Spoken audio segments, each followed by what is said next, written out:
Good evening, folks. Good evening out there in YouTube world, Facebook land. We're happy for you to join us on this or for this Joko conversation. I'm Brother Youssef, and with me is my partner and comrade, Tasha.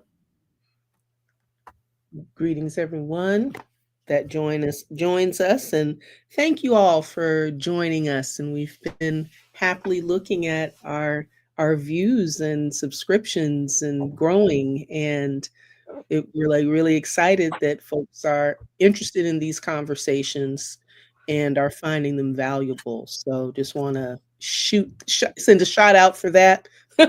I'm not hip. I can't even what is it? Conjugate, send a shout out. So clearly an unhipness, but starting as we always do, honoring our personal lineages as children of our particular lines in this Turtle Island, as descendants of Africans that were brought into this diaspora for the purposes of exploitation and all of that, honoring all of the idiosyncrasies that developed in our lineages, our forefathers and foremothers, and other parents that have, made us who we are. Think those all of those little mannerisms that we see creep up that we know that are right. Our parents got from our parents' parents, and all of these kinds of things that help us be who we are in this consciousness of working toward a just world, right? Toward right and correcting this era of the show of the worst that is possible in human behavior, predation, exploitation, separation, division, all of these, the worst aspects of human nature, not unknown to cultures from, any culture that talks about humanity and being human, which is every culture that tells a story. Right. But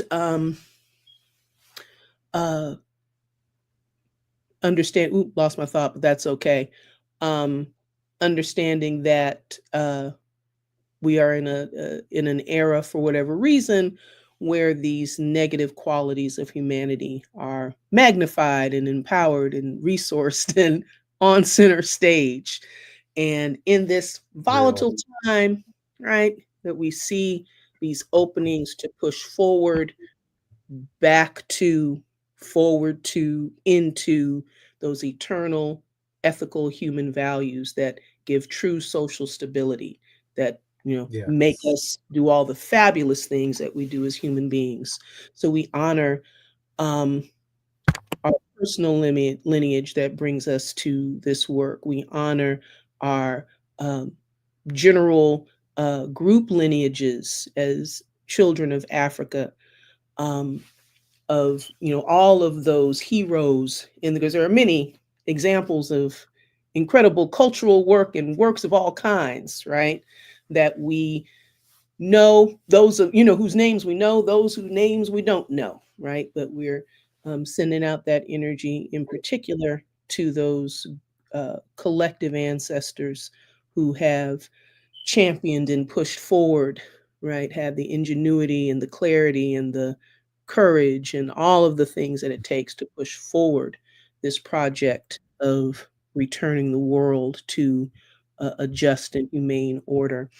And we always acknowledge that any work that we do as individuals and as a Joko collective, we do on the unceded territories of the first peoples of this turtle island, also known as North America, and in the particular regions of the Tongva and Chumash people, and some other groups that our learned brother Yusuf can name. And that is important because we must understand our place, and we must understand, keep at the forefront that we are primarily brought in as cargo with the settlers, with the colonialists, as part of imagined as their as part of their campaign to claim, Mhm. right, claim this place, right. Mhm. Mhm. We clearly ally ourselves with the resistance to that claim, um, right, and all of the ignorant manifest destiny notions that go with it. So we always take a minute to put ourselves in the right configuration. Yeah, give ourselves our context, and evoke that energy. And also, we must always say that we are not only people, human beings uh, in this world, but that we are networked with all, interdependent with all other kinds of beings, um, beings in different kinds of creature bodies, um, to whom we owe respect, attention, the best that we can bring to that, respecting that interdependence and the place of all the other living things. And so, with that, we are continuing today with our conversation about uh, the role of, how Christian religion is being weaponized in this uh, right wing pushback against modernity. Okay, and we began the conversation last week. This was a kind of a general look at Christian nationalism, um, what the goals of the Christian nationalists are, as that terminology is becoming more and more mainstreamed, and more people are becoming aware of the Christian nationalism as a thing. Um, and we're going to turn our attention to giving amplification to those people who are Christians, who practice Christianity, who practice that faith and that doctrine, that that culture, in opposition to the ideals and goals of Christian nationalism. And as much as we've talked about all the reactionary qualities of Christian nationalism, one of which is that anti-science, anti-intellectual, all those all of the antis that we've talked to, we see in this revolutionary Christianity, in this progressive practice of Christianity, all of those aims toward inclusion, charity, distribution, appropriate distribution of wealth, forward thinkingness, how to incorporate the the the ease with which, I should say, scientific advancement is incorporated and is held simultaneously with whatever faith is, right, with religious practice and belief, and kind of really all those things point for point. And so we look forward tonight to beginning to add to amplification of those progressive Christians and that progressive Christian practice and what that looks like. All right. And with that little intro, I pass you the mic. What to do with it? Well, as you're talking, several things come to mind, and but one of which is because we are talking about a particularly politicized practice of Christianity, or application, or framing, right, of Christian framing of political movement, right? The And those that have been opposed to it, and where to start, right? Because again, we started framing these conversations around the concept of modernity, right? And one of the features of which has been the falling away of religion,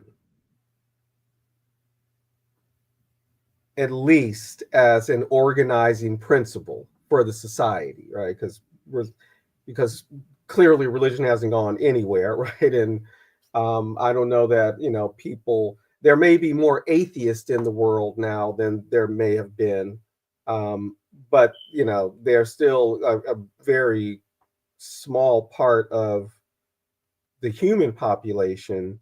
And then even whether theism or atheism is even accurate for all the various peoples of the world, right? And the notion of religion, as we've come to understand it, right, as a social category, as a social practice, a cultural practice, and something that we look back on history, right, and to see, well, what was their religion, so to speak, right? The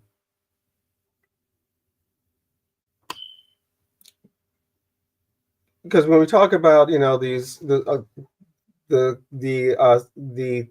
so-called world religions, and what has been their advantage in the historical era, has been particular types of state sponsorship, right? Whichever religion that we think, and really any sort of religion, right? Whatever kind of state sponsorship it may have gotten. And I think what we see in the processes of modernity over the centuries since the 1400s. By the time we get to the 1800s,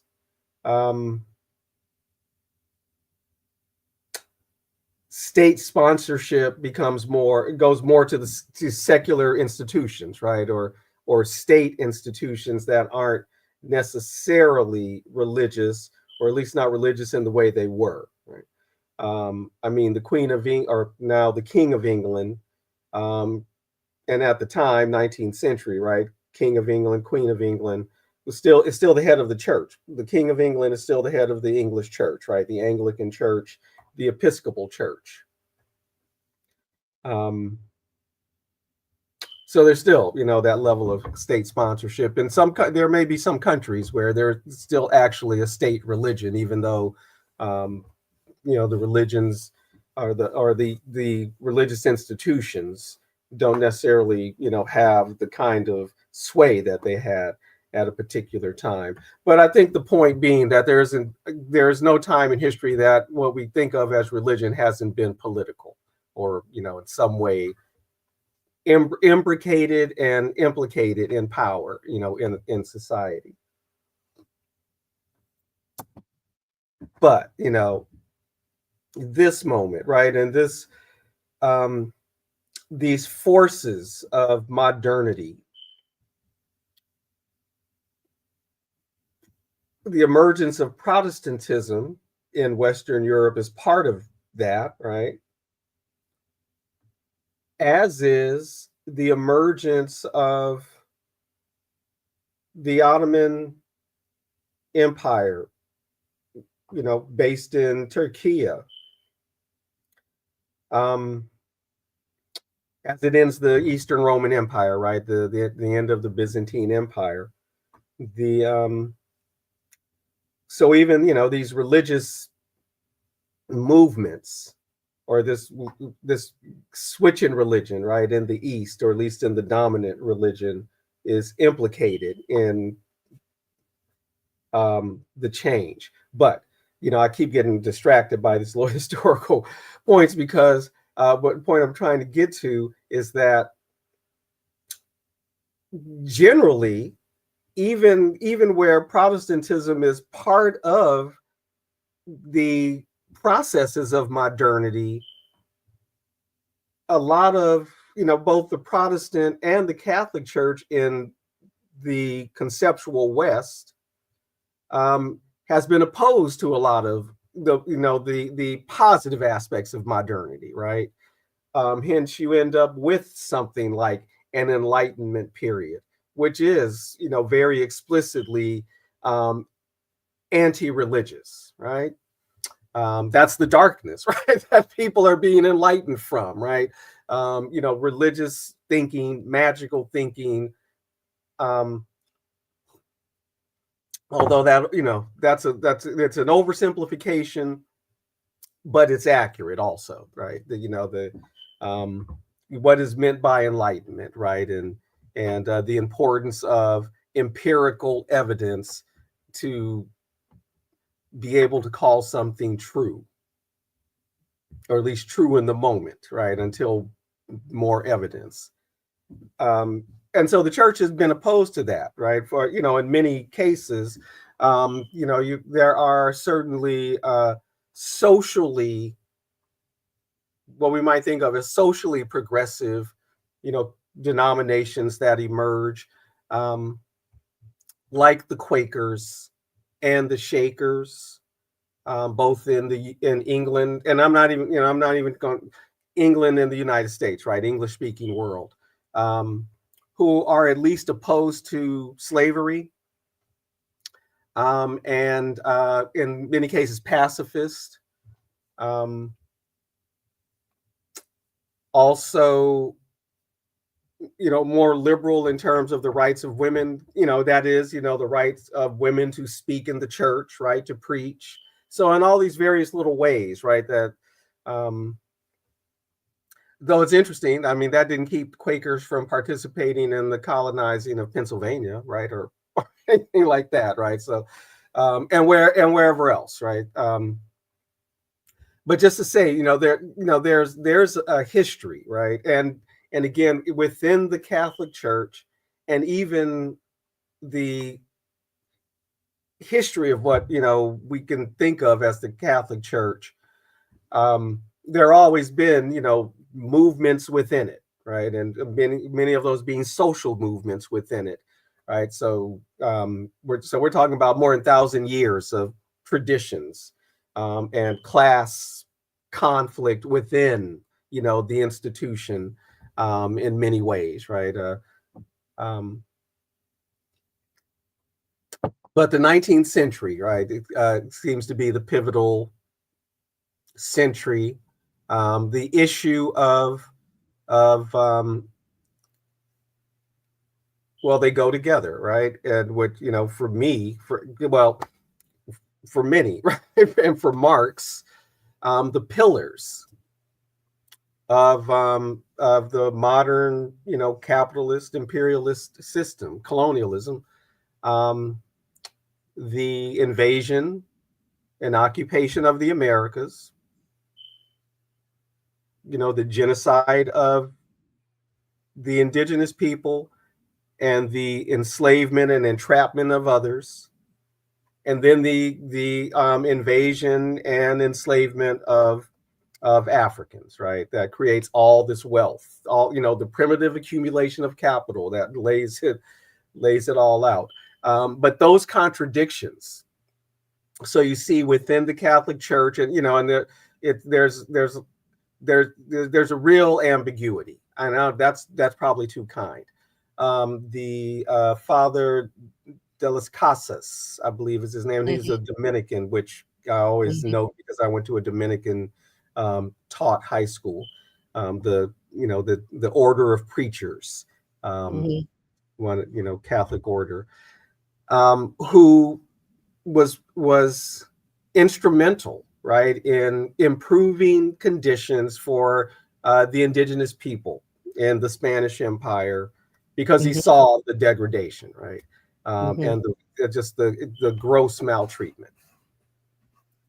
Um, but he also, his it's funny, his ability to recognize their humanity, but not so much Africans, right? So he may have been one of those recommending African replacement for the indigenous slaves, right? Mhm. So so the contradictions, right? The Mhm. but that idea, though, that that just this that wait a minute, what is happening isn't right, right? Mhm. And that continues to expand. Eventually, right? There are those who are like, yeah, and this shouldn't be happening to the Africans either, right? So, Mhm. um, and you and that also, right? Christian responses, Christian justification for Mhm. this, and then Mhm. Christian responses that hold on, no, this is not God's will, right? And Mhm. Mhm. this is not God's will. Um, Mhm. Mhm. and with that kind of progressive move, also, those individual religionists who also take on the I guess what you might call the Jacobin spirit, right? The spirit of liberal revolution of the 1700s, 1800s. So somebody like Father Hidalgo, who was at the beginning of the Mexican War for Independence, right? The what they call it, the Cry of Hidalgo. Um, but he leads the independence, movement in Mexico, 1810, and others, right? But again, a Catholic priest, um, and others who are engaging in the Mhm. struggles of people. So Mhm. already in the 19th century, um, Mhm. there's a move to modernize, right? Mhm. To respond to the conditions as they are in the world. Mhm. And uh, in that place, let me insert this little uh, excerpt and get more specific about Mm-hmm. these very specific kinds of ideas that and doctrines that develop in this 19th century. Um, Mm-hmm. right. So to read. The term social gospel was Mhm, first used in 1874. While the exact coiner is not definitively known, it's often associated with Henry George's 1879 treatise, Progress and Poverty, and Charles Oliver Brown's reference to it. The social gospel movement emerged in response to industrialization and the social mhm, inequities it created primarily in Protestant America. So, this, as you've been describing, as the the social, as the polity changes, so does the doctrine mhm, change to to critique. And so it's interesting to me, and I would love to hear you expand on um, this this kind of observation that in this period, the this ongoing conversation about this ongoing critique of capital and this emergence of the notion of social isms mhm, as right as embodying this critique of capital as a rational view, a sociological view, and approach to organizing society. Here emerges this notion and this terminology that has had some sticking power of a social gospel. mhm. But what else it's also responding to are the other socialisms, though, right? Because this is, the period that what is Marx, I think, still active in the 1790, or rather the 1870s. Um, Engels, right, and Mhm. other, right, other socialist, right, anarchist writers. So it's also responding to that, right? You froze just now. Yes, and we're back. Uh, you were about to ask a question. No, I was just saying freezing. Oh, Ooh, okay. freezing. Oh, Yeah. okay. Yeah. So I think that that's part of the context too, right? Both the a response to capitalism, to the ravages of capitalism, right? People, I think, very um, many modern, certainly in the United States, right? Folks just aren't really um, aware of what those 19th century Mm, cities were like, right? And the levels of poverty. And again, the levels of rural poverty, right? Is, there are these romantic ideas about the past. We're very much a result of Hollywood, even mhm, when they're doing their best, right? There's just a mhm, certain gloss about it, right? The mhm, So I think that that too, and the um, a sort of a need to enter the discourse, right? To enter the discourse about these social conditions, how the church should respond, because it's their, the workers are their members. Their workers are the poor are their members. I mean, there's certainly, wealthy parish communities or whatever, right? But most folks aren't, right? So, but they're believing the so how do you intervene, especially if you might be of the um of the position that these socialist critiques, these socialist responses are atheistic, and we mhm, don't want to be losing people to atheism, right? mhm, So what does the church, whatever the denomination or tradition, have to say? And I think that broader um, discursive environment and activist environment, um, and the need to theorize, or in this case, theologize your action, right? Your mhm, reflection, and then what are your actions, right? Your actions in the world. Um,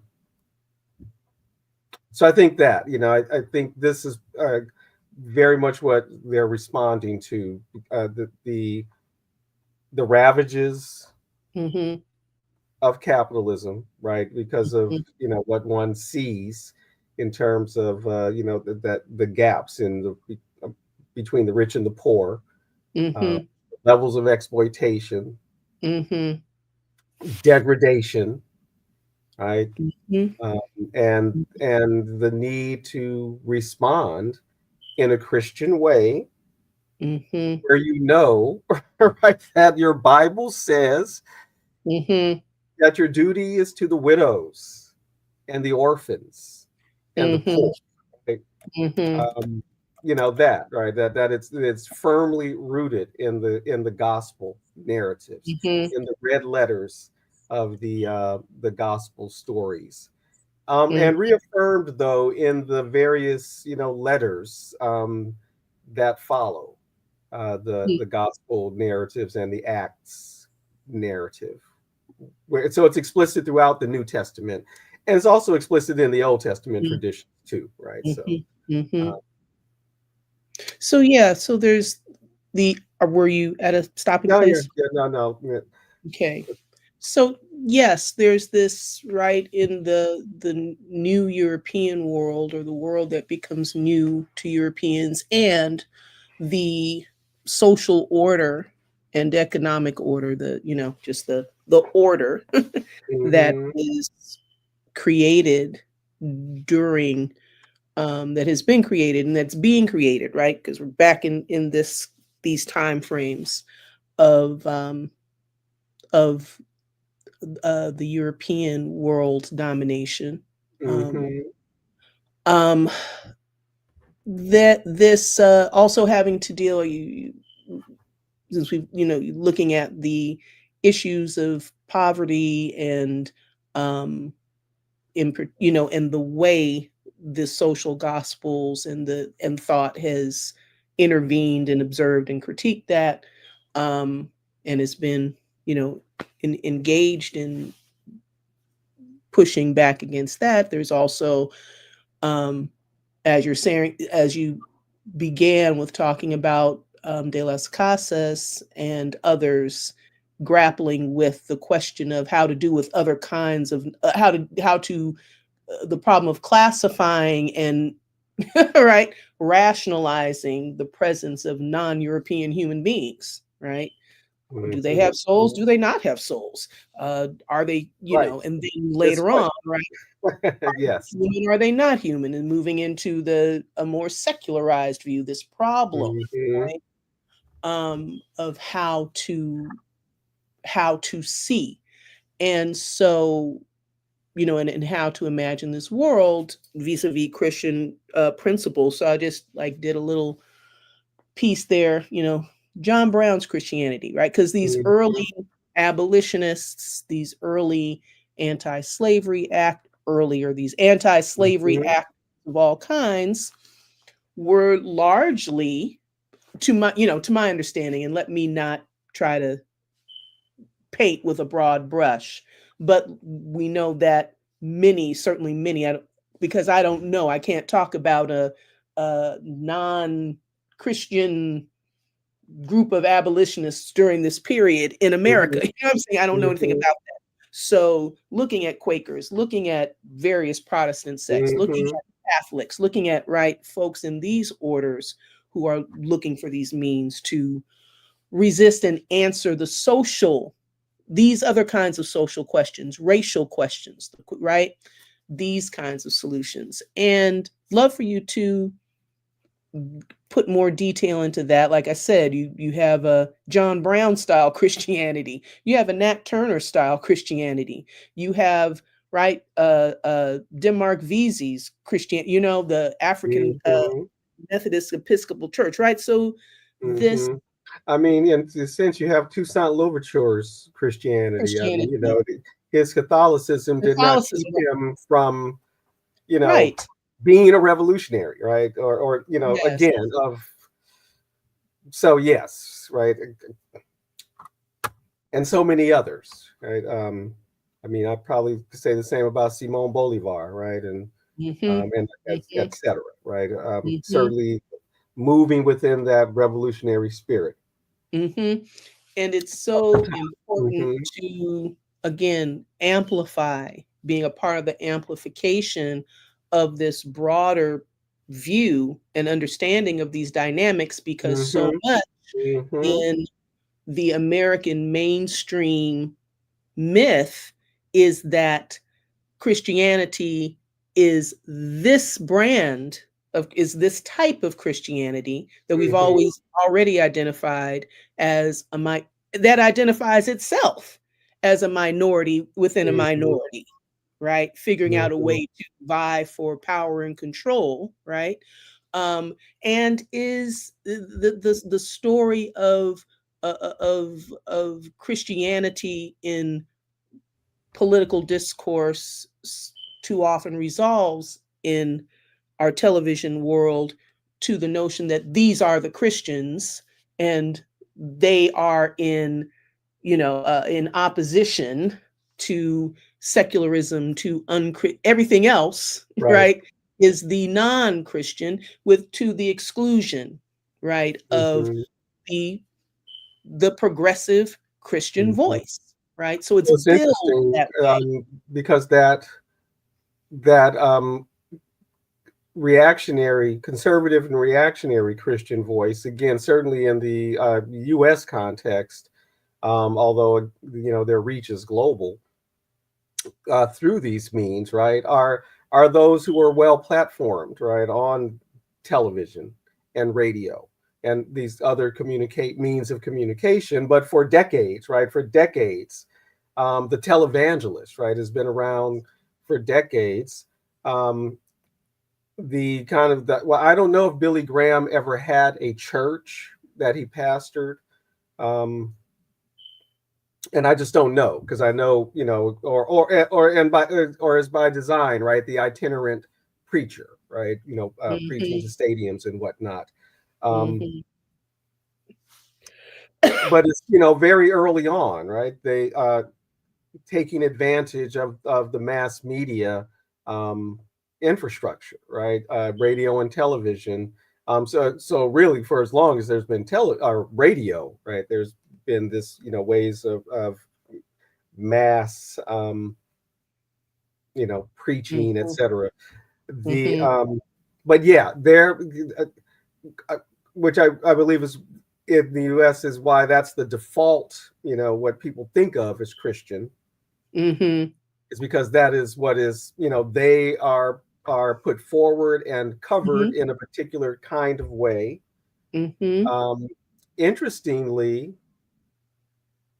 I think there's a way in which Catholic is still somewhat exotic.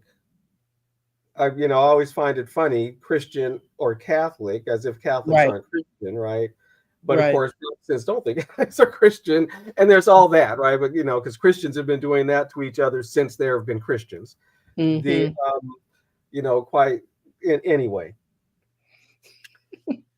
that platforming, even sort of the Catholic media, right, is not as widespread, right? It's much more spotty. There's like one cable station where the televangelist vibe were primarily evangelical, which is a whole thing that anyway. That I can't, I can't say with any kind of certainty, well, what makes a person evangelical, all this sort of thing, and there's variety there. But the point I was getting to is it's interesting. Catholics are still kind of othered within Christianity, though Catholics are likely the majority of Christians in this country now, primarily through various waves of immigration from Catholic countries, or primarily Catholic countries. Certainly Latin America, right, in this last 50 years. The Philippines, the places that the Spanish were successful and the French were successful colonizers. And there's a significant Catholic minority in England, right, and English settlers, etc. But this was part of the early or part of the anti-immigrant mood of 100+ years ago, right? Was all these people coming from Catholic countries. You already had the Irish, now you got Italians coming in. These people from Eastern Europe, Southern Europe, who may be Catholic or Orthodox, right, but not Protestant, not white Anglo-Saxon Protestants, not which of course Presbyterians, etc. Which of course the Klan and with the primary white supremacist organization in America was compelled to platform Protestantism, white Anglo-Saxon Protestantism. So that in itself speaks to a sense of pressure from a variety of groups that were not specifically oriented in this Protestant kind of mode. Go ahead, I'm sorry. Now these Catholic immigrant groups, soon learned, if you want to be American, just learn how to be anti-Black, and you can move on into whiteness. And so that happened, a great deal. But I do not have the date on me. I believe it dates back to the 1930s, though, maybe the 40s, could be the 20s, somewhere, early mid 20th century. Mhm. Dorothy Day, right? Dorothy Day founds the Catholic Worker. Hmm.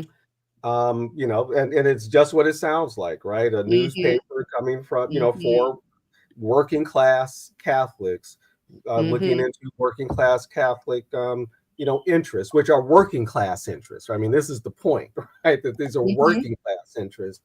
So Mhm. already, right, again, in this newly industrializing world, um, 1925, the United States is still probably primarily rural or very close to it. Um, Mhm. anyway, right? So Mhm. there's already, that sense of a Christianity, a Mhm. practical Mhm. Christianity, whatever Mhm. the various denominations that is Mhm. engaged in the world Mhm. to improve the world, right? That are resisting these capitalist structures, capitalist relations, um, Mhm. is already in place, or early 20th century, and coming out of World War II, really kind of gained the upper hand, right? Uh, clearly the social gospel is, now I'm speculating, right? Because I haven't read Mhm. this, but it just makes sense to me. So I'm Mhm. willing to guess and then find out whether it's true that the Mhm. social gospel is part of what is informing, if nothing else, the progressive movement in turn of the century and early 20th Mhm. century United States, right? Mhm. Um, Mhm. I don't know how many Mhm. of the progressives that people point to, Dewey, Sanger. I don't know how many of Yes. them were atheists or not, but Yes. I do know Yes. that many folks were motivated by their sense of, this is the Christian thing to do, right? This is the Mhm. to care for the poor, to Mhm. try to improve the conditions of life, etc. To rationalize, though, right? To rationalize society, um, right? It's Anyway. something that just occurred to me, just in that sense of caring for the poor, and I had the impression you're at a break, so I launched No, into no, some go ahead. okay. Um, that poor, you know, has more of a has a broader reference than just unwealthy, right? Uh, Hmm. as in the idea of meekness, right? Kind of like meaning that the non powerful, the low status person in society, one, Hmm. be poor in, The you know, humble, yes, yeah, the wretched of the earth. wretched, humble, right? This kind of piece. So that question, I can see that notion of um, servicing the poor and uplifting the poor easily having its own translation into uh, anti-racism, for Right, example. You know what I'm saying? And exactly. That's anti exactly what happens. anti-sexism, Exactly. That's all those exactly what happens. Yeah, those kinds of archies, into question exactly. understanding that. Uh-huh. Yeah, that's exactly kind of how it rolls out, right? And then of course there's the what World War II, um, discredits public racism, guess you might Mm, say, right? Discredits public mhm, racism, mhm, gets people reflecting on, mhm. we might say theologies of racism, or Mhm. theological justifications of racism, Don't which know again who's has freezing always now. been challenged. You froze again, or am I frozen? I froze for a I can second. hear you. Yes, there you go. Okay, you're Anyway, unfreezing. Yeah, you're good. the so anyway, yeah, that that kind of discrediting of public racism. So you see the emergence, right? Uh, Mhm, progressive church people, um, joining anti-colonial struggles, anti-nuclear Mhm. struggles, and Mhm. and well, in specific to this country, anti-Jim Crow struggles, but also the Jim Crows in other places in the world, right? We don't think about Jim Crow in, say, Bermuda, but what did you think they were doing? Right, the Right, Bahamas. There's right. all those Caribbean countries, or many of them, still have tiny white populations. The Mhm. So you will see, for example, when you see some of the when we see some of the photographs from the mid 20th century of the civil rights movement, and you'll Mhm. see some of the marchers right near Dr. King are Mhm. white men in Yes. Roman collars, as they say. Yes. They're Yes. likely Episcopal priests, right? Like Mhm. wearing the Roman, or they might be Catholic priests. Mhm. You begin to see that, right? And if you see images of like the anti-nuclear um, marches that you hardly ever, right? People want to pretend there was never, Right. It's um, invisibilized. right. Mhm. You see them marching there, though, right? And Mhm. you think about the role the churches begin to take in the various anti-colonial struggles around the world, right? Um, in some cases, being quite reactionary, and this is often quite true among the certain sectors of the hierarchy, right? The bishops, right? The bishops, maybe the monsignors, the cardinals, if any are in that country. Though likely weren't at that time. But these revolutionary priests on the ground, right? These revolutionary nuns. I mean, we here in Los Angeles, one of the most revolutionary groups of nuns were right here in Los Angeles. Um, they're covered a little bit in the part 3 of Century of the Self, the Sisters of the Immaculate Heart up in Los Feliz. Quite progressive, challenging the structures of hierarchy and patriarchy. Mhm. Um, Mhm. so anyway, uh, Mhm. that momentum, right? That Mhm. momentum coming out of World War II with Mhm. the energy of the global anti-colonial struggles, the anti-colonial movements that are going. We let's appreciate, right? These are going from like the mid 40s Mhm. Mhm. into the early 90s, right? Mhm. Mhm. This anti-colonial push. Mhm. Um, and the various, there is a religious aspect to all of this, right? There's a religious contingent for the struggle for the liberation of East Timor, for example, right? Mhm. We know that Jean Bertrand Aristide began his Mhm. career as a priest, right? Mhm. This Mhm. revolutionary priest in Haiti. Um, Mhm. Coming out of in preparing for tonight, right? Because I know we were going to talk about this, and I mentioned last week because we wanted to talk about particularly in this moment, right? Those Christians who are challenging this narrative, this Christian nationalist narrative that is, how should I, that Mhm. is predominant right now, though I don't know that I should even say that is being promoted in a particular way Mhm. right now, but it's Mhm. extremely Mhm. unpopular, right? Mhm. It's Mhm. extremely unpopular. Mhm. The And so and there are a lot of Christians, right, who um and others, right, who may not be Christian at all, but have been warning and watching this for a while. I just thought of him, and I can't think of his name off the top of my head, but I know at least for say 10 years, there's a particular former member of the U.S. Air Force, Jewish member of the U.S. Air Force, who has been writing for years about the Christian nationalism being Mm. promoted within the military academies. Mm. Um, Mhm.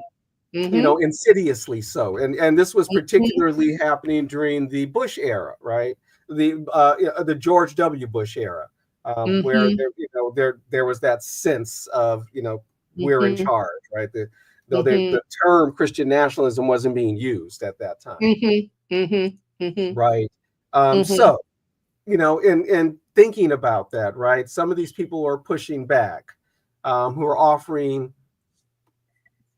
alternative narratives, who are the biggest critics of the Christian nationalists, and also intimately aware of the Christian nationalists because of their own journeys through evangelicalism. So the last time we met, right, we did our review of God and Country. And in God and Country, the filmmakers, or really, I should say, the folks they interviewed, many of who had come through that evangelical path, were very clear to root the movement in racism, in white racism, in the anti-segregation reaction, to Brown versus the Board of Education, to the Civil Rights Act, the Voting Rights Act, right? Particularly that Brown versus the Board of Education, though, and then that being challenged, right? Being threatened with losing their tax-free status because of their discriminatory practices, and that was kind of the final straw. So there are people. So those people are very clear about identifying this as fundamentally white supremacist movements. They do not get the platform, right? So just a few people on YouTube, right, that I sometimes listen to, have very interesting takes. There is Reverend Ed Trevors. Let's put his name in the comment. Where'd you go? Comment. Come back. There you go. The Reverend, and I'm just going to abbreviate that because I think he does. Ed Trevors. He is an Episcopal priest based in Canada. And he does like little 15-minute, hits. And he's very funny. He's very dry sense of humor. And is certainly worth a listen. But he's consistent, right? Challenging Christian nationalism. Always greets the way we greet, right? Acknowledging, where he is, right? He has it visually on his on the screen with him, greeting in the language of the local people. There's what are their names? April and Tim. So let's get them on here. April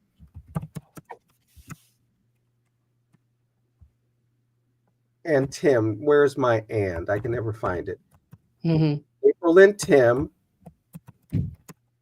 the new evangelicals.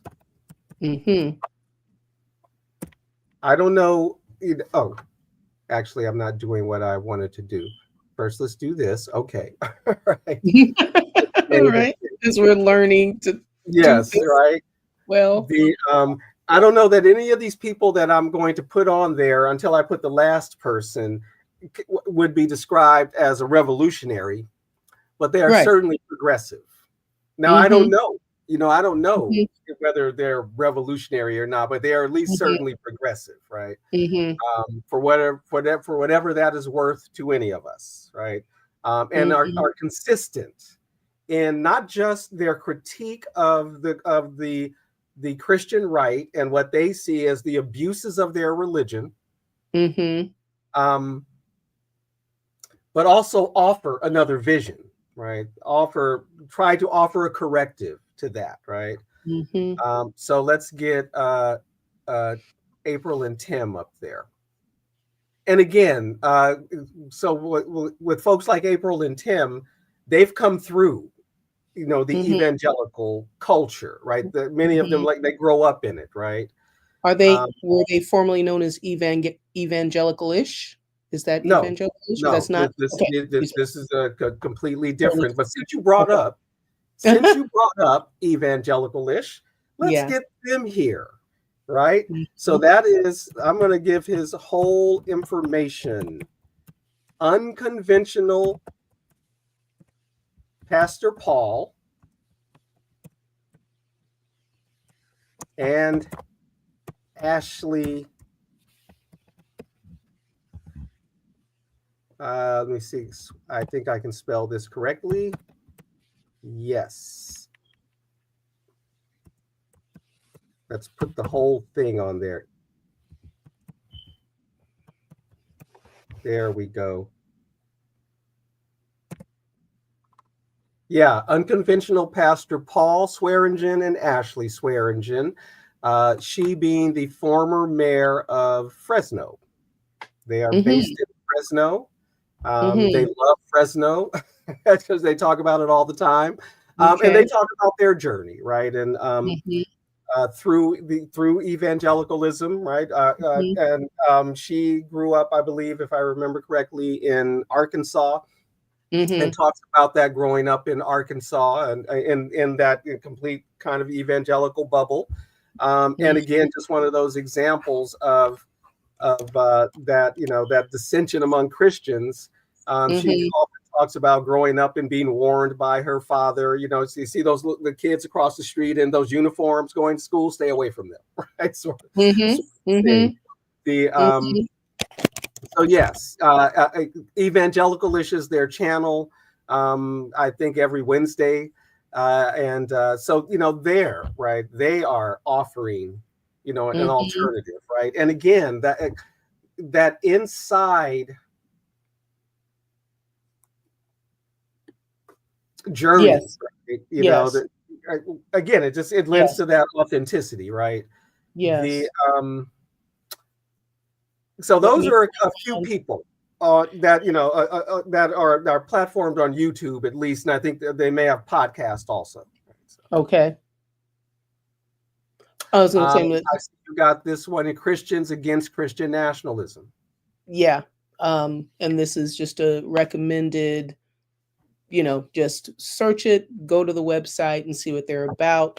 And it's what it sounds like. It is, one of these collective of Christian faith leaders, and and the church bodies or whatnot, who in 2019, I believe Christians Against Christian Nationalism was established. Groups of people who have been, again, looking at the phenomenon of Christian nationalism for many years, because people have been looking at this for many years, and looking at its trajectory, felt in and had been working, as they explain in their about drop down, had been working as an interfaith, right? In interfaith coalitions, took a more Christian-centric stance, feeling that it was important to speak as Christians, as a Christian community in resistance to Christian nationalism. Yes. So any of these things we're throwing up there, we don't have the whole, the dot anything with these things, but put them in the search, they're going to pop up, right? Yep. Who else do we have? Oh, we want to look at Reverend William Barber. Yes. Absolutely. Who is not, who is the central figure, has been working for years to uplift and continue the social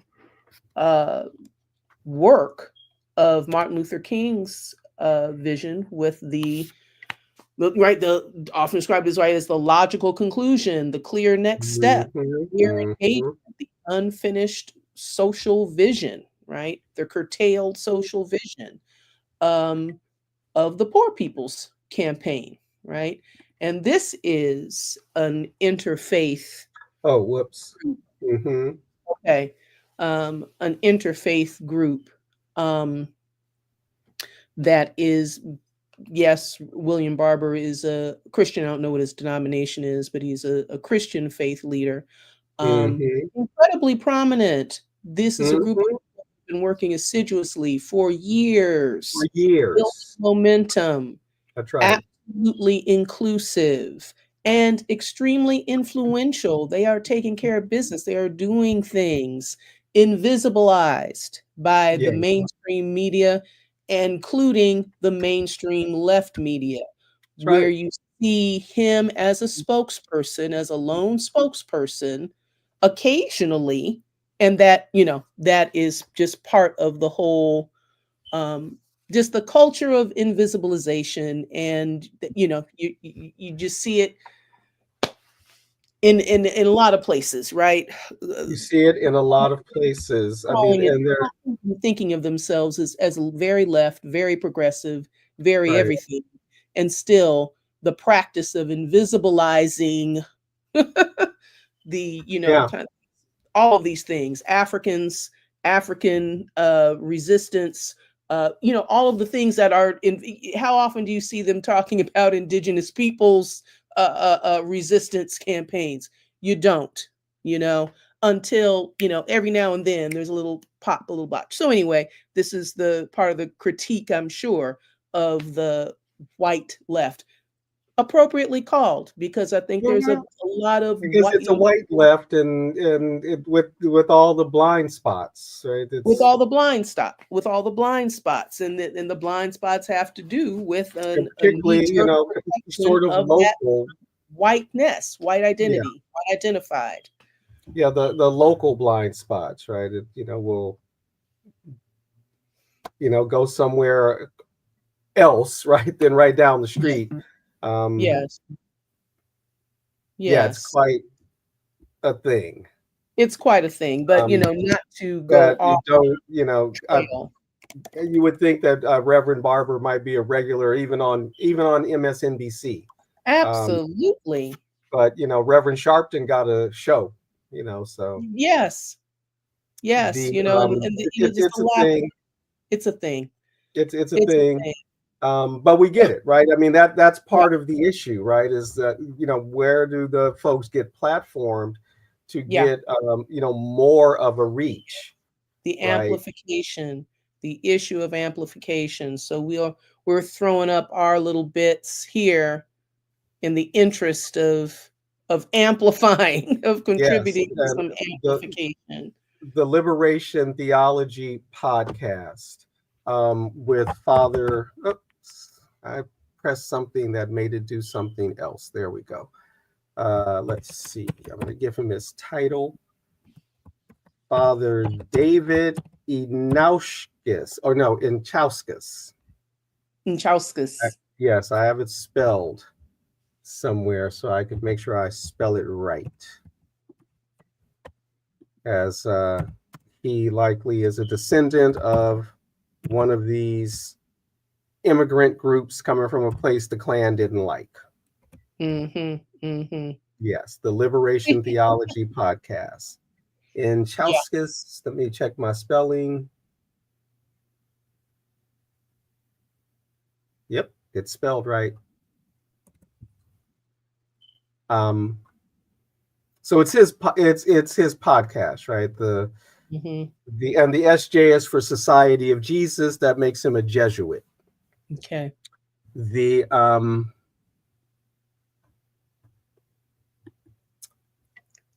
And he is what he talks about his the first time, his kind of first encounter with liberation theology on the ground in Guatemala.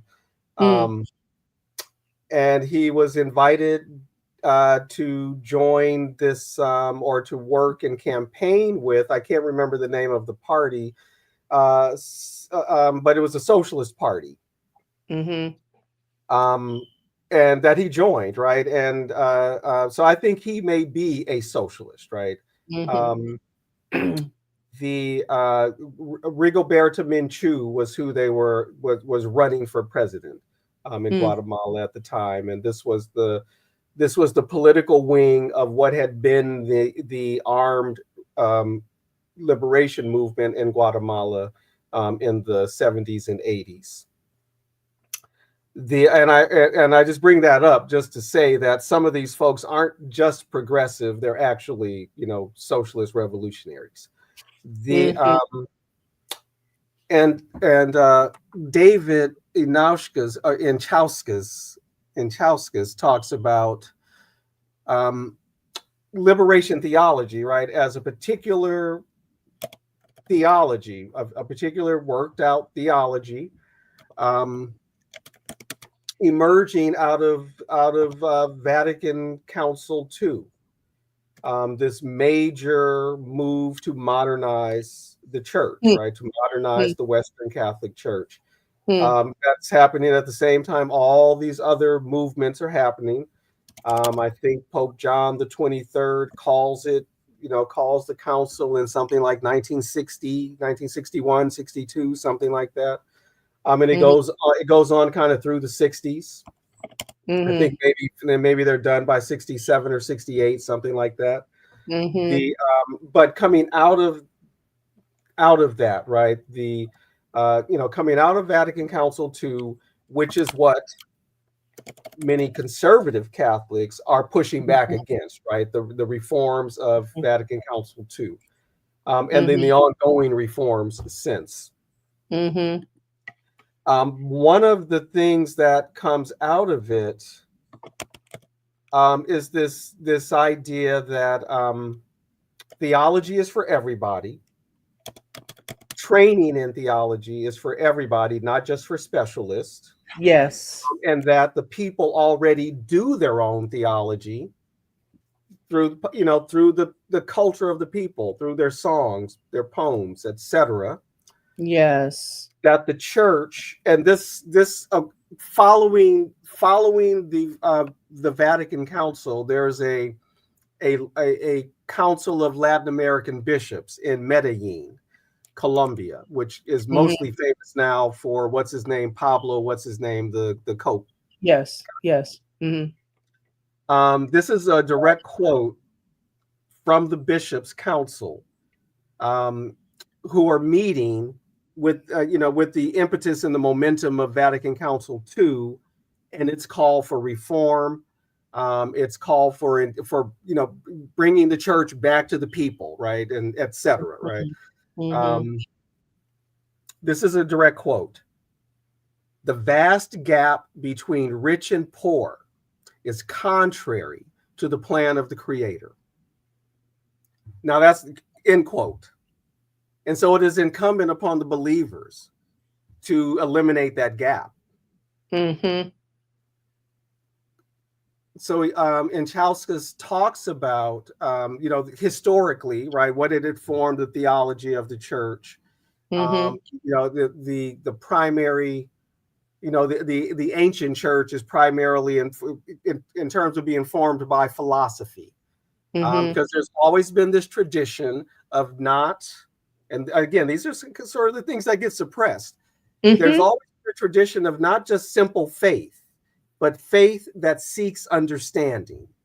And I remember learning that in school, that you're supposed to be challenged in your faith, and you're supposed to challenge your own faith, right? Pursue knowledge, right? Faith that pursues understanding, not just faith, right? And so he makes the point so that the early church, in its pursuit of a faith that pursues understanding, is heavily influenced by Plato, right, and Platonic philosophy. You get to the Middle Ages, and what's his name, St. Thomas Aquinas. It's primarily being informed by Aristotelian philosophy, right? Aristotle Mhm. and Aristotelian philosophy. So it's like, the church has to be in the modern world, right? So in the modern world, what has to inform theology, practice, doctrine, are the insights that come to us through the social sciences. Mhm. Philosophy, yes, but the new, the new knowledges, right? The various social sciences, including Marxist social analysis. The poor, there is a preference for the poor. Mhm. That's a fundamental principle of Mhm. liberation theology, right? A preference for the poor, um, and that it is the responsibility of the church, right, and the believer to Mhm. fellowship, right, to fellowship with the poor, but to go beyond charity and Mhm. solidarity, Mhm. into solidarity, Mhm. and um, the dismantling of these capitalist structures that create these great gaps, and the implementation of a social system that eliminates poverty, right? That Mhm. eliminates these gaps.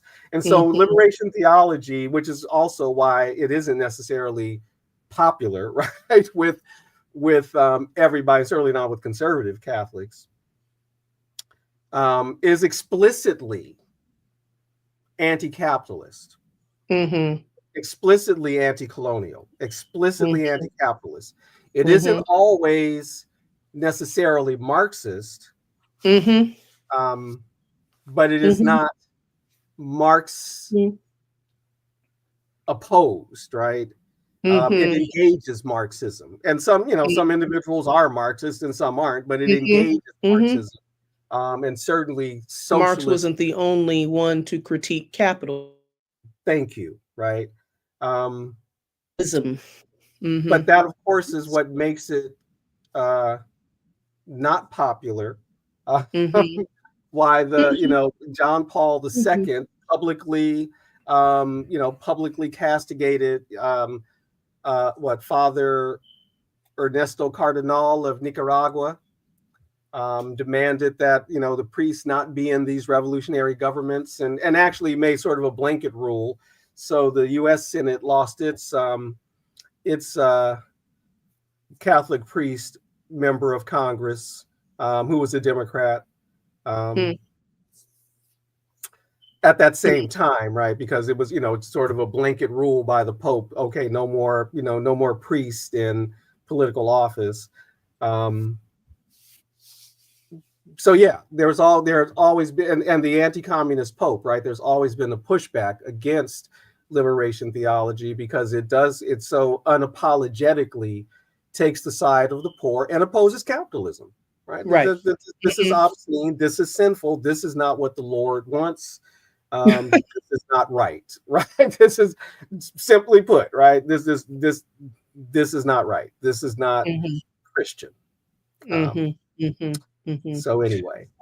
I'm quite struck as the conversation goes on, and I jump back a few paces to the conversation about the that note, right, about the appearance of these white clergy, right, European origin clergy in the uh, heavily mediaized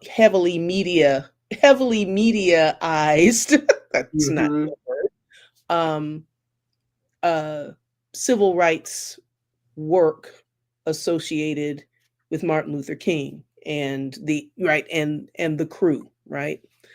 The 60s crew.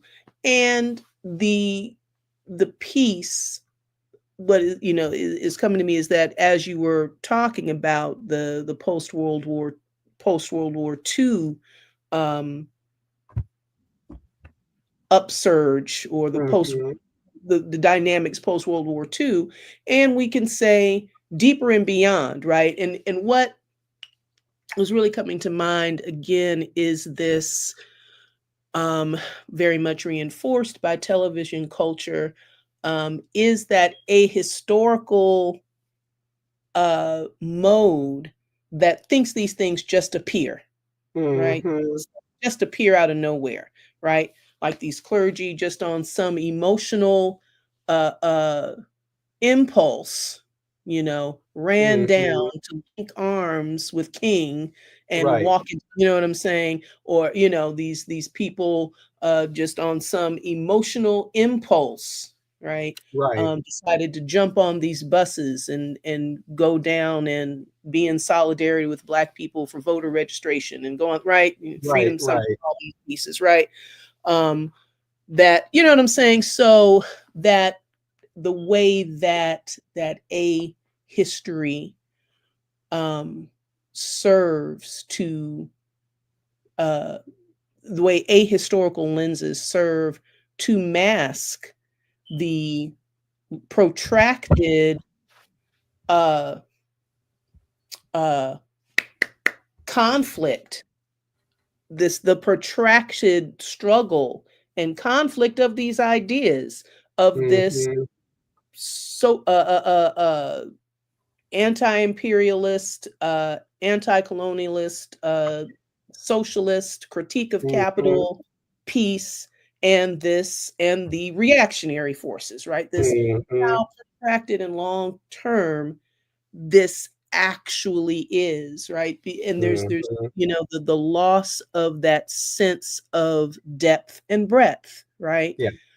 Um, Never mind the detail, right? And I this is something I think that is important to me because I always come back to it, and I have a certain kind of belief in the weight of it.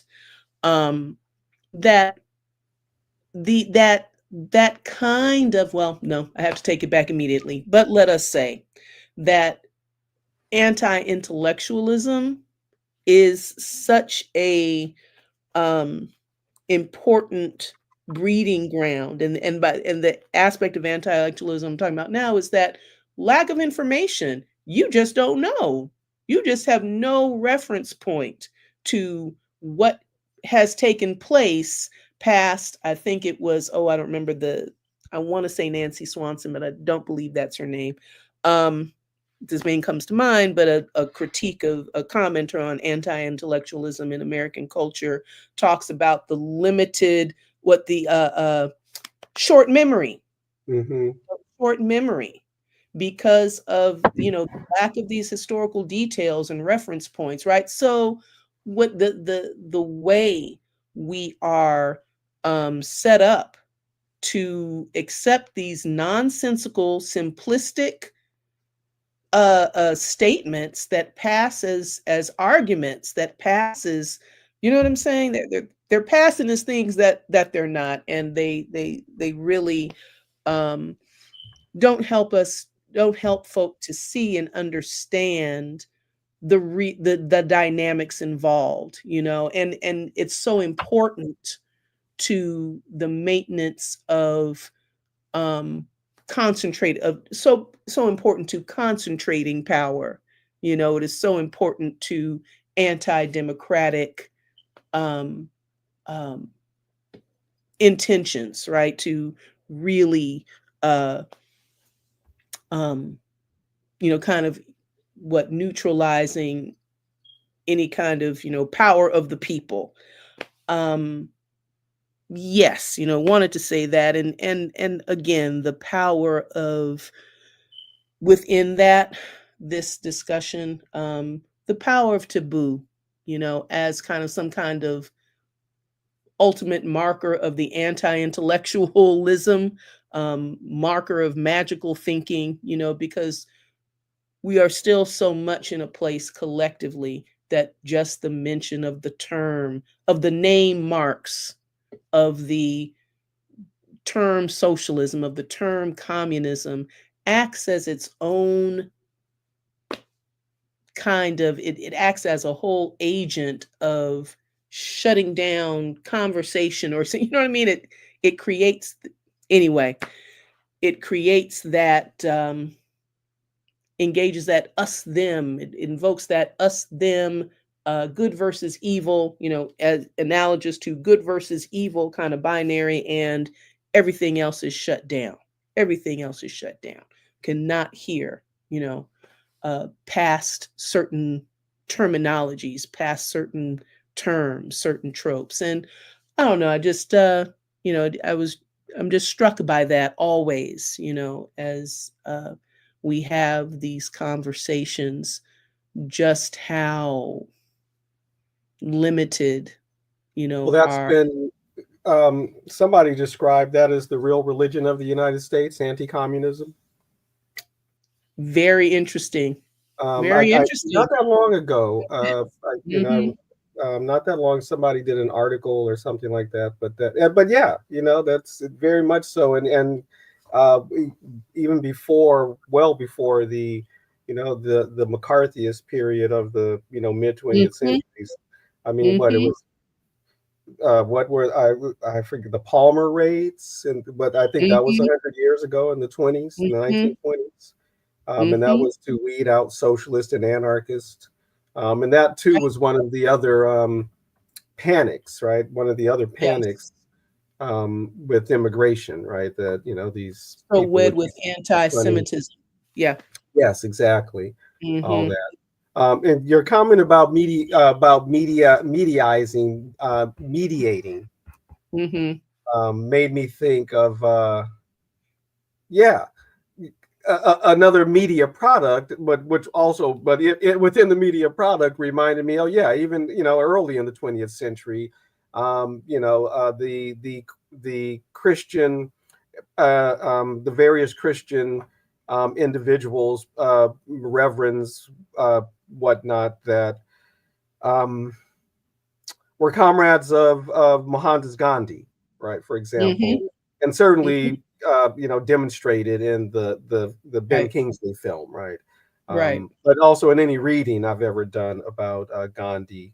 Hmm. So there's already that tendency, right, among various Christian individuals and groups. And of course, there's the long tradition. I mean, we haven't really even talked about the very long tradition of radical Christianity, its own unique form of Christianity.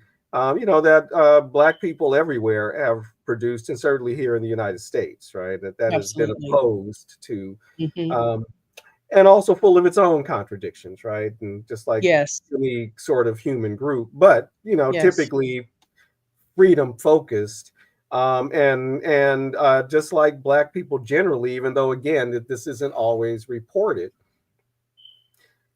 tend to be progressive, right? And much more progressive than other sectors of the society or other similar organizations. More likely probably to have members who are members of unions, right? Or who at least support unions, and all the various markers Markers. Hmm. that keep that make the right wing want to keep us away from the ballot box, Hmm. because we typically are voting for the most progressive things. And Hmm. then what does get amplified um, Hmm. are those reactionary and conservative tendencies among us will get, Yeah.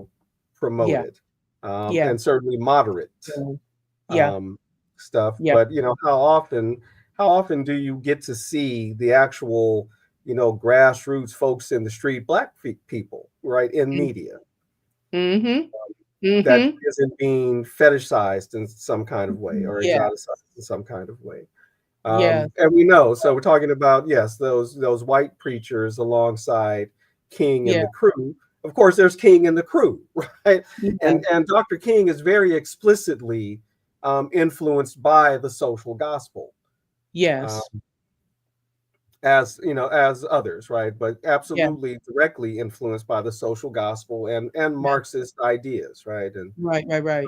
somebody again doesn't have to be a Marxist Marxist. Right. to recognize the value of the analysis or the critique, even, and the need to Exactly. mitigate the capitalism. Or, as he said by near the end of his life, we need a whole new damn economic system. He didn't put the damn in. Yes. Yes. Right, right. And and there, again, there it is, in having these discussions and in raising these ideas, there's always this we're always compelled to issue these little disclaimers, like, well, to be influenced by Marxism, to have to, and really state the obvious, right? To be influenced by Marx doesn't mean one is identifies themselves as a Marxist or is identified with Marxism or any particular group, or you know what I'm saying. So Exactly. this, and I say an assertion of the obvious because it is obvious from the slightest perspective that the slightest understanding that Mm-hmm. one can be exposed to a variety of ideas and not Right. be affiliated or directly associated with, what I'm saying? And again, this symptomatic anti-intellectualism, which simplification, oversimplification, reduction is so characteristic, And Mm-hmm. so, yeah, we're gonna, go on and submit these disclaimers and whatnot. And in so doing, I am just so aware that we're compelled to do so because we know that we have to constantly, anyone having these discussions, not just you and I, but anyone having these discussions has to constantly be aware of that, of the taboo bone, of the taboo, and all of the energies and emotions and shutdowns that it evokes, which makes me want to say this also about this religious doctrine and social thinking and all of these kinds of things. And it kind of, you know, touches on, which also, right, is the oversimplified and misunderstood notion of the separation of church and state and the notion of Mm-hmm. secularism and all these kinds of things, right? But that ideas are, and even looking at this, and not even, but certainly this conversation about the social gospel and the progressive Mm-hmm. gospel, the capacity of an ideology to um, absorb change, to Mm-hmm. address change, to explain change, to reinvent itself in a changed environment, the kind of tensile strength of a capacity, right? Tensile capacity of an ideology has it, for me, speaks to the strength, of that ideology, and it's something that's like a character, a quality of the ideas of the ideology itself, the most fundamental structures, and it's not uh,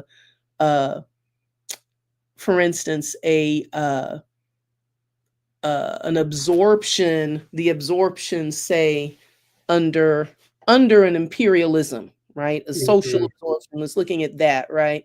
Under an imperialism, something that's enforced by uh, the violence of a state apparatus. You know what I'm saying? And so now you are, this kind of thing. But actually, this kind of inherent uh, capacity of the mode itself. And I think of this in terms of the example of Ifa as a world religion, the way it moves in, you know, moves Mm-hmm. and Mm-hmm. creates what we, folks always like to talk about, all of the syncretic religions, quote unquote, all of the Mm-hmm. Mm-hmm. offshoots that happen, these, that are recognizably Mm-hmm.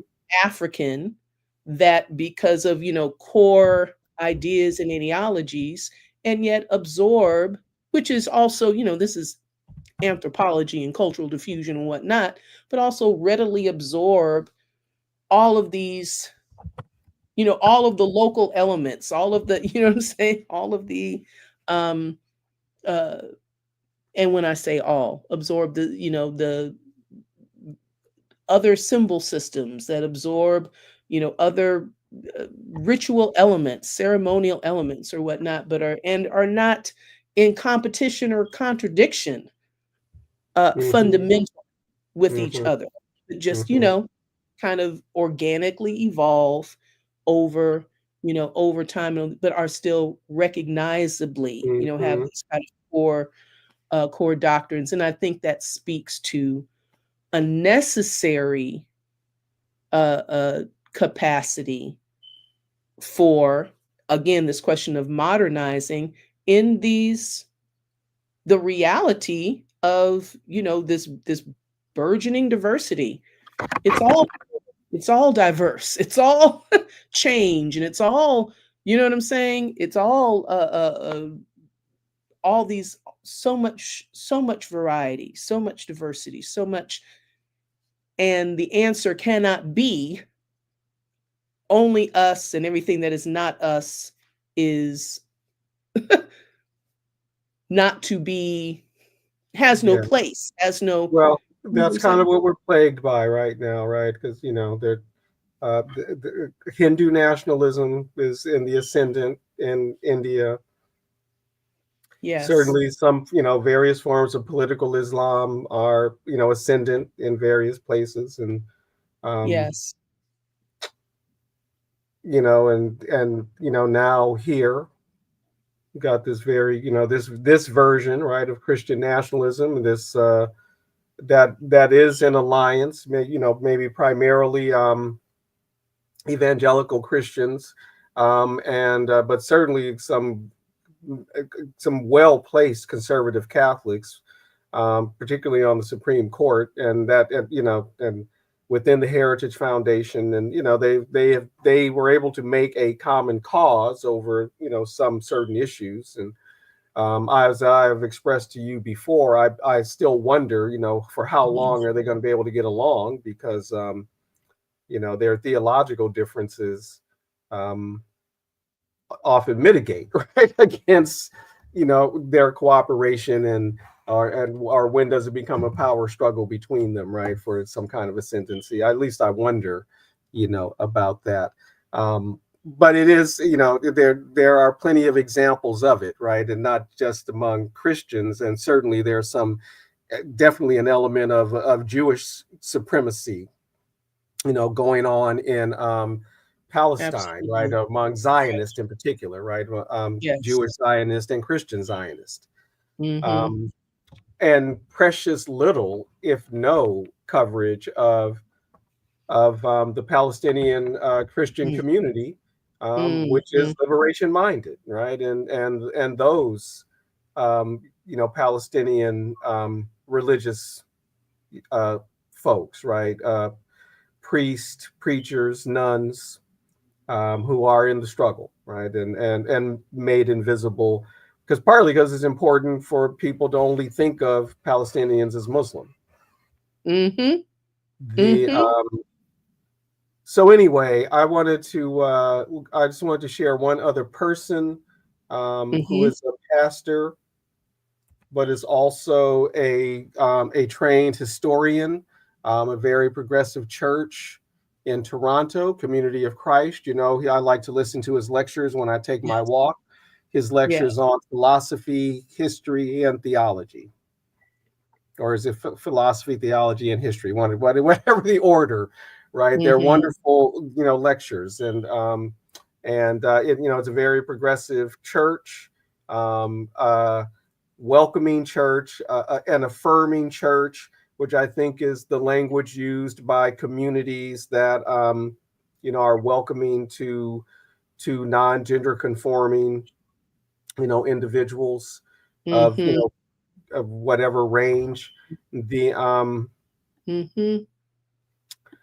So yeah, and as he explains it in one of his lectures, right, Community of Christ actually comes out of the Mormon tradition, and then at a particular point, Mormons, right, or the communities that become Mormons, right, they go these various ways, and those who followed Brigham Young, those who followed what's his name, Joseph Smith's wife, Mrs. Smith. I can't remember her first name. I'm sorry. who go a different way, right? And so they aren't Mormons, right? But that's they come out of that same original group of people. So yeah, John Hamer, another kind of progressive, not necessarily revolutionary, but certainly a progressive, Mhm. open. I was listening to him the other night, and he was saying that something like at the Community of Christ, they take the attitude in terms of theology that there are no limits to how God, to expressions of God or understandings of God, something to that effect, right? But the Mhm. point being, you don't have Mhm. to be a Trinitarian or even a Mhm. Christian to be down or good or Mhm. holy or any of that stuff, right? Or Mhm. etc. Right? And Mhm. so those that just wanted to share that. We're coming, I think, near the end. Yes. I want to recommend that we, let me share this, that we take a little bit of a left turn to close Mhm. out the evening conversation, though in some ways I think it's related. And why don't we go ahead and do a little impromptu review of Sinners, Oh, sure. since we Yeah. saw it, and There's it isn't exactly off topic, not exactly, no, it's as not. it deals with It's not. issues Yeah. of the Yeah. spirit, as it were. Yeah. And it was great. And so just looking at what we just put out on the screen, um, a wonderful treatment of this uh, Christian resistance to Christian nationalism piece is this. Find it on YouTube. Go ahead and plug it in. How white Christian nationalism threatens democracy, from the Center of Faith and Justice at Georgetown University. And it's a great panel discussion by Christian faith leaders Mm-hmm. on the topic, and, richly Mm-hmm. historical, rich in theological references, and all of that, Mm-hmm. in a great place to Yeah. contemplate, a great Yeah. place to even begin that contemplation, if we're not familiar, with Yeah. some of these. And I think one of the interesting things about it, right, because it's Georgetown University, a Catholic university, a Jesuit university, and with all the kind of range that you get in any kind of Catholic institution, because it certainly is not, a revolutionary institute. I mean, Georgetown Right. is about as mainstream as it gets, and yet, it has, this institute, right, and these talks, and not one person on that panel, including the host, is Catholic. The Mm-hmm. gentleman who hosted, he is a minister. I forget, and as if I recall, he's a Southern Baptist minister. Mm-hmm. It just says something about that move toward the ecumenical, right? That Mm-hmm. also comes out, as something that's happening at the same time Vatican Council II is happening. And even Mm-hmm. though, to the best of my knowledge, and I don't think this has changed, the Catholic Church did not join, for example, the World Council of Churches, which I think includes institutions that aren't churches, right? That might be temples and stuff, and um, but they are in ecumenical conversation with them, and that too, though, I think is the blurring of some of those lines, right, among Christian denominations. Has been problematic for some of the Christian reactionaries of various stripes, even though they again were able to make common cause to get their right wing agenda um, going. But I've just found that just indicative of something, Mm-hmm. right? That at this Catholic university, um, no one on that particular panel, and the gentleman who seems to be running the Yes. institute isn't Catholic, right? But is actually a Baptist individual. Which I Um, think is, again, wonderful, and it speaks to mhm. the for me, again, the key capacity of an ideology to include, to embrace, to transform. and maintain, and Mm-hmm. maintain its integrity, literally as a part of its integrity, Right. and therefore stays alive and recognizable and all these kinds of things. So Mm-hmm. anyway, just a beautiful expression of that, Mm-hmm. you know. So, Yes, sinners. and there is and that goes for atheists too, because there's no reason, just because Hmm. you're an atheist don't mean you ain't got, some soul or something, right? Right. Spirit in It's you or something. yes. So Yeah. anyway, yeah, yeah, yeah, Yes. sinners. And I have to say, I did like it a lot. And so, I'm kind of under that, damn it, if you like something that much, especially if it comes from the mainstream, you got to really reflect and, Yeah. make sure you're not falling for an okey doke somewhere. So Yes. I'm still going through that process. But even as I say mainstream, it still surprises me, and it did surprise me. I just don't know what the relationship is. That as we were watching the end credits, Hmm. um, there was involvement of Australian Film Institute, or so it Hmm. made me wonder whether or not Ryan Coogler, Hmm. who should have some kind of juice from the Black Panther movie, I would think. But it just goes to show, if you're a black celebrity or artist, you never got as much juice as you may think you have mainstream. Hmm. And Hmm. so it made me wonder about that. Why did he need to go to Hmm. Australia, or was it because it was filmed in Australia? Why would that be necessary, right? Right. Or was Right. it cheap? So just Raises that's interesting interesting. questions. It does. But Yeah. overall, yes, it really did like the film. Um, the I thought the Michael B. Jordan's performance, the double performance, was Incredible. you know pretty masterful actually, because they were Yeah. such distinct characters. Yes. And so we have to make a choice. We're going to talk about sinners, if we're going to be talking about it in abstract, or if we're going to jump right into spoilers. What are we No, going to do? no. Well, that's I mean, we don't have to. I don't see it necessary to spoil a whole lot. I think Okay. the various Questions around.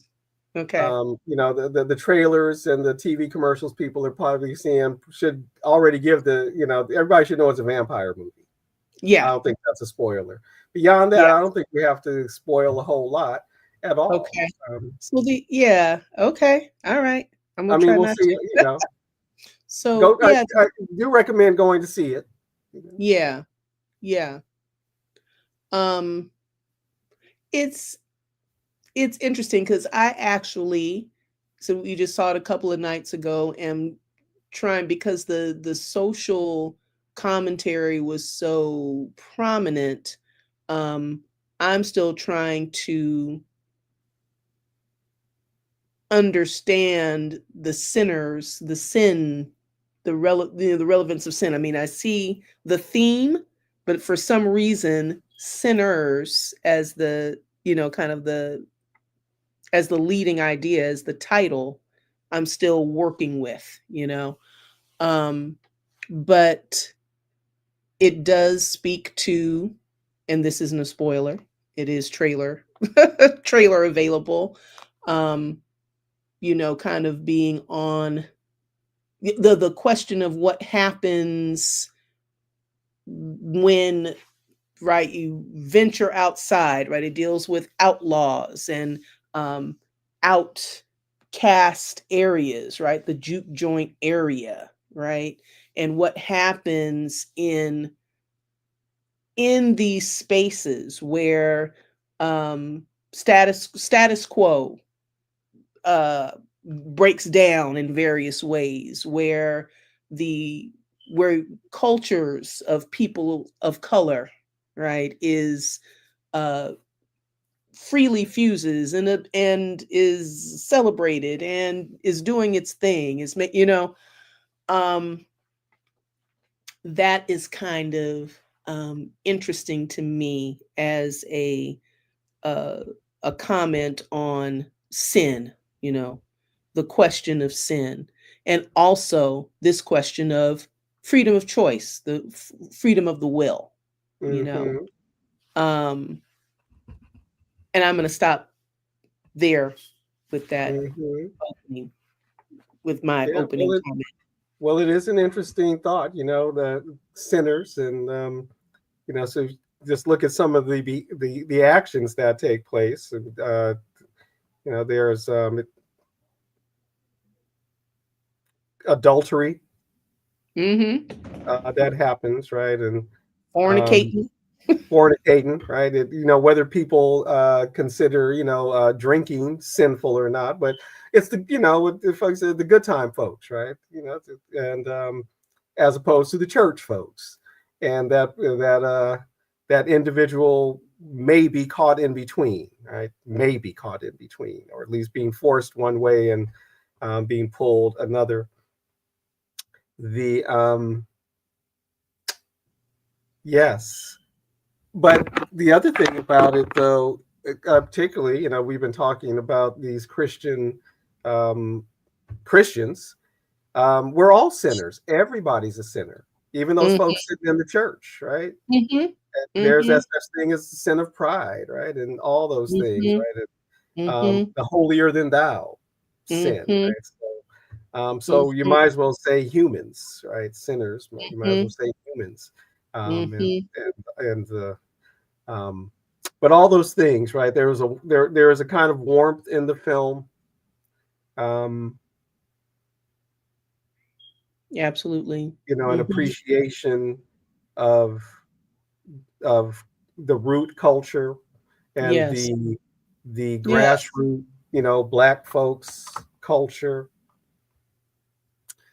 Now that I think about it, I don't know that I saw a bougie black anywhere in the in the movie. It's somebody who would classify, right, Right. as a bougie black person, right, or a respectable black Yeah. person, right? Yeah.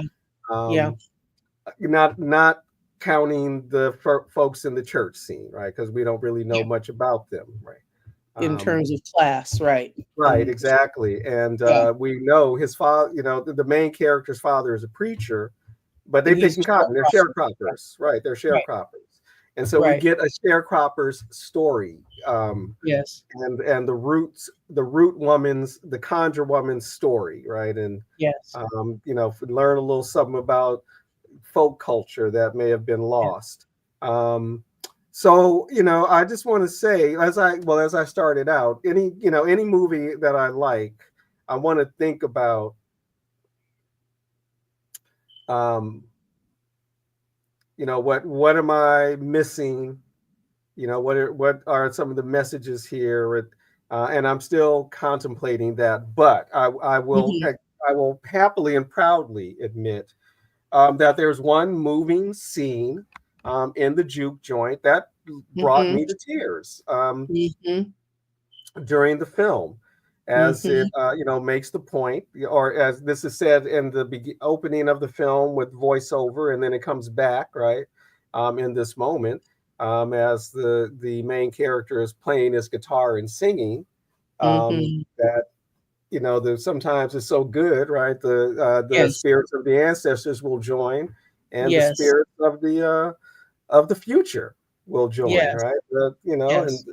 And there is this way they very skillfully, Yes. worked in the music. Everybody's having a good time dancing, and then you see, Yes. ancestors, African Yes. ancestors, as you pointed out, from various different, ethnic groups, right, in Spoiling. Africa. Hmm? Mhm.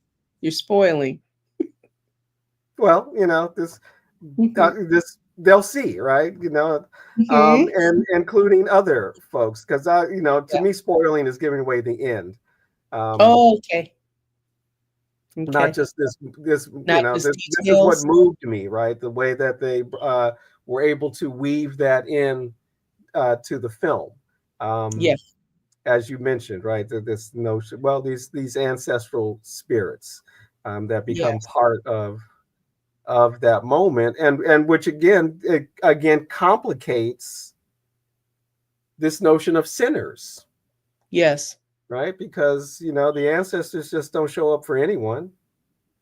Right. And the notion of music as a portal, which is expressed in so many ways, but it's a popular notion, expressed as a creating brotherhood, that there's some kind of saying about music, having this, universalizing, brings everybody Mhm, together, having this kind of, what I mean, having this kind of music as a universal language. Is that mhm. saying? That's Okay. the saying, yeah, music is a Something like universal that. language. Yes, yes. Yeah. And Exactly that. yeah, so music as transcendent, right? As well as literally being, when I say literally, I do mean literally as a, you know, uh, as a child of Africa who knows something about the, our traditional beliefs, and not only as, anyway, I don't want to over explain. Africa is certainly not exclusive in this, but let's say some as a person who um, is not disconnected from a belief in the invisible reality, in the unmaterial reality, and music being a portal to the invisible realities, so it brings all of that in, and I think in such a unique and wonderful way. Mhm, It's incredible. And the way that as you were talking about the period representation, and the representation, just that kind of the historical accuracies, and the representations of people, of the peoples that are present, right, in that moment. So there is this place where, the uh, particular character, kind of lead European descendant character, isn't simply white, right, but is looking at Irish Irish heritage, and Irish music making, and that kind of energy, as well as we don't get a lot of cultural information in terms of this music piece, at least maybe that I recall, from the representation of the First Nations people there, the Choctaw that are represented in the film. Um, but the presence of all those groups as themselves, everybody is mhm, themselves, and or rooted in, right, in mhm, real substantive ethnic mhm, mhm, places and place names, and but right, mhm, not these static and stagnant white, black, red, yellow, mhm. you know So, categories. one of the things I thought was important, particularly at this time of conversations about foundational Black Americans, was Yes. showing that continuity, right, from Yes. the continental Yes. connection, right? That Yeah. was important for Yes. people to be able to see that connection and that continuity. And I Mhm. also thought, on that point, right, on that point of the character, what was his name? Remini, something like that, right? The Mhm. central European Mhm. Irish, it turns out, Mhm. right? Character. Mhm. The way in which, right, whiteness Mhm. has distorted, right, the Mhm. possibilities for solidarity, for a healthy solidarity. Mhm. When that character and the two other white characters are wanting to come into the juke, and we Mhm. know there's more Mhm. to it than just wanting to come into the juke, except Mhm. that there's that subtext, right, Mhm. of Mhm. people who should be in solidarity with each other, um, Mhm. through shared class Mhm. experience, Mhm. and as that the point that character makes, I Mhm. too had my land stolen, and another man's religion forced on me, right? Mm-hmm. He makes that point about Mm-hmm. the Irish.